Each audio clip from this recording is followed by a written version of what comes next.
Lei 8.112 de 90, Título 3, dos Direitos e Vantagens, Capítulo 1, do Vencimento e da Remuneração. Artigo 40.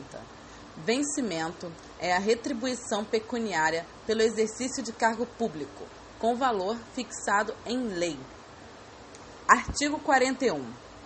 Remuneração é o vencimento do cargo efetivo acrescido das vantagens pecuniárias permanentes estabelecidas em lei. Parágrafo 1º. A remuneração do servidor investido em função ou cargo em comissão será paga na forma prevista no artigo 62. Este diz: fica transformada em vantagem pessoal nominalmente identificada, VPNI, a incorporação da retribuição pelo exercício de função de direção, chefia ou assessoramento, cargo de provimento em comissão ou de natureza especial. Parágrafo único. A VPNI de que trata este artigo somente estará sujeita às revisões gerais de remuneração dos servidores públicos federais. Parágrafo 2º. O servidor investido em cargo em comissão de órgão ou entidade diversa da de sua lotação receberá a remuneração de acordo com o estabelecido no parágrafo 1º do artigo 93. Artigo 93. O servidor poderá ser cedido para ter exercício em outro órgão ou entidade dos poderes da União, dos Estados ou do Distrito Federal e dos municípios, nas seguintes hipóteses. 1. Para exercício de cargo em comissão ou função de confiança. Nesta hipótese, sendo a cessão para órgãos ou entidades dos Estados, do Distrito Federal ou dos municípios, o ônus da remuneração será do órgão ou entidade cessionária, mantido o ônus para o cedente nos demais casos. Assim, quando a cessão acontece entre órgãos da União, do Estado, do Distrito Federal ou do município, o ônus é do local que a pessoa vai trabalhar, ou seja, do cessionário. Parágrafo 3º.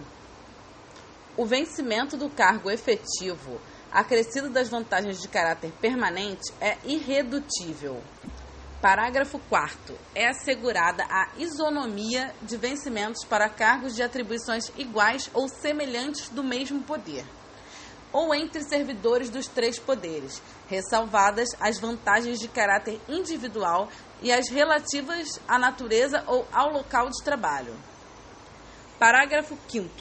Nenhum servidor receberá remuneração inferior ao salário mínimo. Artigo 42. Nenhum servidor poderá perceber mensalmente, a título de remuneração, importância superior à soma dos valores percebidos como remuneração em espécie a qualquer título, no âmbito dos respectivos poderes, pelos ministros de Estado, por membros do Congresso Nacional e ministros do Supremo Tribunal. O artigo 42 da 8.112 visava a regulamentação do inciso 11º do artigo 37, que dizia: a lei fixará o limite máximo e a relação de valores entre a maior e a menor remuneração dos servidores públicos, observados como os limites máximos e, no âmbito dos respectivos poderes, os valores percebidos como remuneração em espécie a qualquer título por membros do Congresso Nacional, ministros de Estado e ministros do Supremo Tribunal Federal e seus correspondentes nos estados, no Distrito Federal e nos territórios, e nos municípios, os valores percebidos como remuneração em espécie pelo prefeito. Este inciso já foi alterado 2 vezes, na Emenda Constitucional de 98 e na de 2003. Segundo Gustavo Bacha, tais alterações revogaram tacitamente o artigo 42 da Lei 8.112 de 90. Parágrafo único.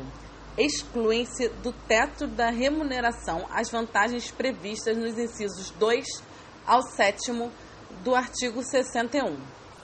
Artigo 61. Além do vencimento e das vantagens previstas nesta lei, serão deferidos aos servidores as seguintes retribuições: gratificações e adicionais. 2. Gratificação natalina. 4. Adicional pelo exercício de atividades insalubres, perigosas ou penosas. 5.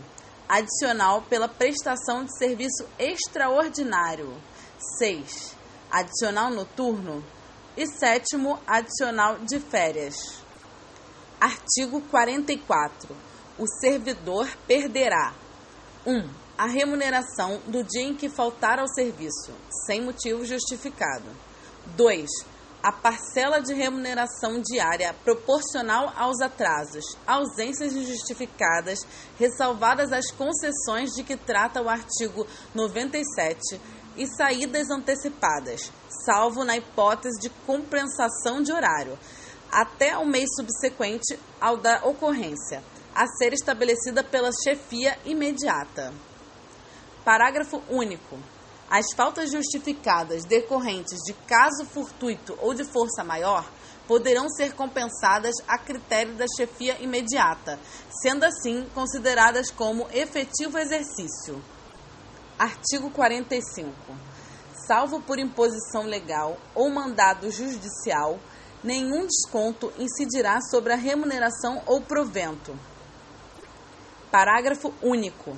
Mediante autorização do servidor, poderá haver consignação em folha de pagamento a favor de terceiros, a critério da administração e com reposição de custos, na forma definida em regulamento.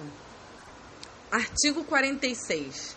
As reposições e indenizações ao erário, atualizadas até 30 de junho de 1994, serão previamente comunicadas ao servidor ativo, aposentado ou ao pensionista para pagamento no prazo máximo de 30 dias, podendo ser parceladas a pedido do interessado. Parágrafo 1º. O valor de cada parcela não poderá ser inferior ao correspondente a 10% da remuneração, provento ou pensão. Parágrafo 2º. Quando o pagamento indevido houver ocorrido no mês anterior ao do processamento da folha, a reposição será feita imediatamente, em uma única parcela. Parágrafo 3º. Na hipótese de valores recebidos em decorrência de cumprimento à decisão liminar, a tutela antecipada ou a sentença que venha a ser revogada ou rescindida, serão eles atualizados até a data da reposição. Artigo 47. O servidor em débito com o erário, que for demitido, exonerado ou que tiver sua aposentadoria ou disponibilidade cassada, terá o prazo de 60 dias para quitar o débito. Parágrafo único. A não quitação do débito no prazo previsto implicará sua inscrição em dívida ativa. Artigo 48. O vencimento, a remuneração e o provento não serão objeto de arresto, sequestro ou penhora, exceto nos casos de prestação de alimentos resultantes de decisão judicial. Voltando ao artigo 42 da 8.112, em que diz que o servidor perderá, no inciso 2º, diz: a parcela de remuneração diária proporcional aos atrasos, ausências justificadas, ressalvadas as concessões de que trata o artigo 97, vai dizer o seguinte: sem qualquer prejuízo, poderá o servidor ausentar-se do serviço. 1. Por um dia para doação de sangue. 2. Pelo período comprovadamente necessário para alistamento ou recadastramento eleitoral, limitado em qualquer caso a 2 dias. 3. Por 8 dias consecutivos em razão de: a. Casamento. B. Falecimento do cônjuge, companheiro, pais, madrasta ou padrasto, filhos, enteados, menor sob guarda, tutela ou irmãos. Mais um parêntese que é importante fazer, caso gere alguma dúvida, é a diferença entre proventos, vencimento e remuneração. De forma mais clara, provento é o salário recebido por um servidor público aposentado. ou seja, aposentados recebem proventos. O vencimento é o salário base recebido por um servidor público. Já a remuneração vai ser a soma do vencimento básico acrescido das demais vantagens, como como uma gratificação noturna, os quintos e etc.